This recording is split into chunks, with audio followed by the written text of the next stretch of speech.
RTI Live News. Ask for right. RTI live news కి స్వాగతం. యాదాద్రి భువనగిరి జిల్లా వలిగొండ మండల కేంద్రంలో కమ్యూనిటీ హాల్లో 14/8/2024 బుధవారం తెలంగాణ రాజ్యక రిజర్వేషన్ సమితి జిల్లా అధ్యక్షులు జూపల్ల నగేష్, జిల్లా మహిళా అధ్యక్షురాలు బండిరాల సుశీల, జిల్లా ఉపాధ్యక్షులు ఎలిమినేటి వెంకటేష్ అధ్యక్షతన ఏర్పాటు చేసిన మండల సమావేశానికి రాష్ట్ర అధ్యక్షులు గోపి రజ్జుక, వలిగొండ మాజీ ఉప సర్పంచ్ మైసూర్ల మచ్చగిరి, తెరపోస రాష్ట్ర ప్రధాన కార్యదర్శి కేతూరి రవి, తెరపోస ఉపాధ్యక్షులు అక్కెనపల్లి గణేష్ ముఖ్య అతిథిగా హాజరు మాట్లాడారు. మండల సమావేశానికి ఆరూరు మచ్చగిరి దేవస్థాన మాజీ డైరెక్టర్ వెలిమినేటి యాదగిరి, జిల్లా కార్యదర్శి బొల్లారం జహంగీర్, మరిపల్ల శ్రీనివాస్, జేఏసీ జిల్లా ఉపాధ్యక్షులు బొడ్డుపల్ల సాయిలు పాల్గొన్నారు. వలిగొండ మండల కేంద్రంలో ఏర్పాటు చేసినటువంటి మండల సమావేశానికి మరి వెంకటన్న ఆధ్వర్యంలో వారి అధ్యక్షతన జిల్లా అధ్యక్షులు మరి అధ్యక్షురాలు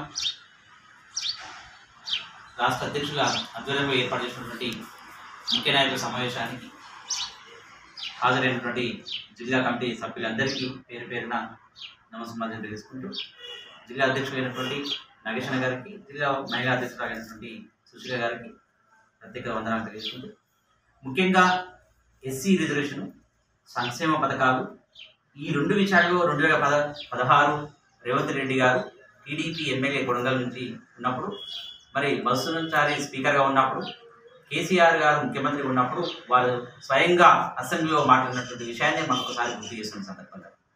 కాబట్టి సంక్షేమ పథకాలకు పెద్దపీట వేయాల్సినటువంటి వారు మరి 150 కోట్లు మాత్రమే కేటాయించి 100 కోట్లు విద్యుత్ బకాయిల కోసమని 50 కోట్లు మాత్రమే కేటాయించినటువంటి మరి రేవంత్ రెడ్డి గారు ఈరోజు 30,000 లక్షల మంది ఉన్నటువంటి రజక జనాభాకి మరి ఒక్కొక్క వ్యక్తికి 166 రూపాయలు మాత్రమే కేటాయించినటువంటి పరిస్థితి ఈరోజు మనం చూస్తున్నాం.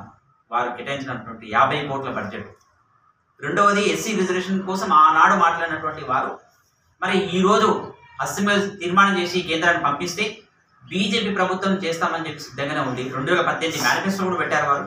అదేవిధంగా ఈ రోజు ఉన్నటువంటి ఆంధ్రప్రదేశ్లో మరి నారా చంద్రబాబు నాయుడు ఆ రోజు యువగలము పాదయాత్రలో చెప్పడం జరిగింది, రజకులు ఎస్సీ జాబితాలు చేస్తామని.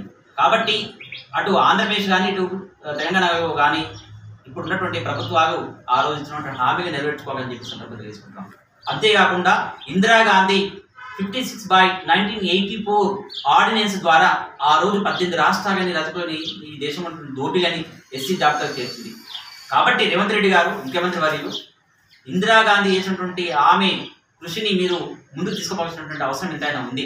మిగతా 11 రాష్ట్రాల్లో ముఖ్యంగా తెలంగాణ రాష్ట్రంలో రజకులను ఎస్సీ జాబితా చేర్చే అంశాన్ని అటు మరి మాజీ ప్రధానమంత్రి ఇందిరాగాంధీ కావచ్చు, నేడు మీరు కానీ అసెంబ్లీ మాట్లాడిన మీరు కానీ మరి ఈ విషయాన్ని దృష్టిలో పెట్టుకొని రజకులను ఎస్సీ జాబితా చేర్చాలని చెప్పి సందర్భంగా తెలియజేసుకుంటూ మరి గ్రామాలు కానీ మండలాలు కానీ అనేక సమస్యలతో మా వాళ్ళు సతమతం అవుతున్నారు. ధోబీఘాట్లు లేక, కమ్యూనిటీ హాల్స్ లేక, అదేవిధంగా వృత్తిదారులకు మరి రక్షణ లేక, వారికి ఆ సంక్షేమ పథకాల కోసం వారు చేసినటువంటి వృత్తికి ఆర్థిక వనరులు లేక చాలా ఇబ్బందులు పడుతున్నారు. కాబట్టి ముఖ్యంగా మా మహిళలకు రక్షణ చట్టాన్ని తీసుకురావాలని చెప్పి వాళ్ళకి రక్షణ లేకపోవడం వల్ల చాలా హత్యలు, అత్యాచారాలు ఈ భువనగిరి జిల్లాలో చాలా జరుగుతున్నాయి.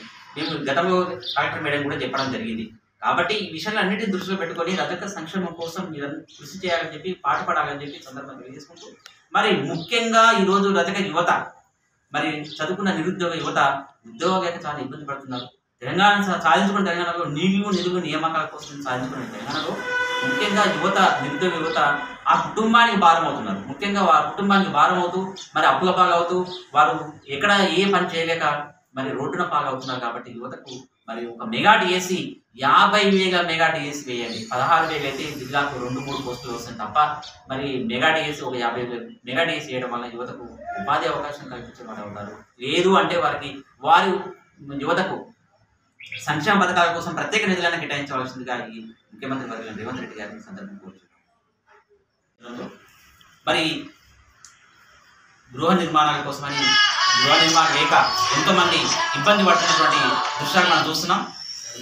వారికి డబుల్ బెడ్రూమ్స్ కేటాయించాలని చెప్పి, అదేవిధంగా మరి ధోబీఘాట్ల కోసమని కొంత భూమిని కేటాయించి, 1 ఎకరా భూమిని కేటాయించి అక్కడ కమ్యూనిటీ హాల్స్ని కట్టించి మరి మా వారికి ఆ విధంగా మీరు సహకరించాలని చెప్పి, అదేవిధంగా ఈ వలిగొండ మండలంలో ఉన్నటువంటి రజకులందరూ ఐక్యంగా రానున్న స్థానిక సమస్యల్లో మీరు కూడా పోటీ పడాలని చెప్పి ఈ స్థానిక సంస్థలోని సర్పంచ్ కానీ వార్డు మెంబర్ కానీ ఎంపీటీసీ కానీ జెడ్పీటీసీ కానీ ప్రతి ఒక్కరు మీరు పోటీ చేయాలని చెప్పి సందర్భంగా తెలియజేసుకుంటూ మరి రానున్న రోజుల్లో వలిగొండ మండలానికి తప్పకుండా మేము మళ్ళీ వచ్చి ఇక్కడ ఉన్నటువంటి రజకులందరినీ ఏకం చేసి మరి ఆ దిశగా మనం అందరం ముందుకు పోదాం, సంక్షేమ పథకాల కోసం మనం అందరం పాటుపడదాం, అందరం కలిసి పనిచేద్దాం, ఐక్యంగా పనిచేద్దాం అని చెప్పి సందర్భంగా తెలియజేసుకుంటూ మరి వలిగొండ మండల కేంద్రం నుండి వచ్చినటువంటి ప్రతి ఒక్కరికి మా ఉప సర్పంచ్ గారైనటువంటి వారికి కూడా మేము ప్రత్యేక ధన్యవాదాలు తెలియజేసుకుంటూ మరి అవకాశం ఇచ్చినటువంటి సందర్భంగా విలేకరుల మిత్రులకి అందరికీ శుభాకాంక్షలు తెలియజేసుకుంటూ ధన్యవాదాలు తెలియజేసుకుంటూ జై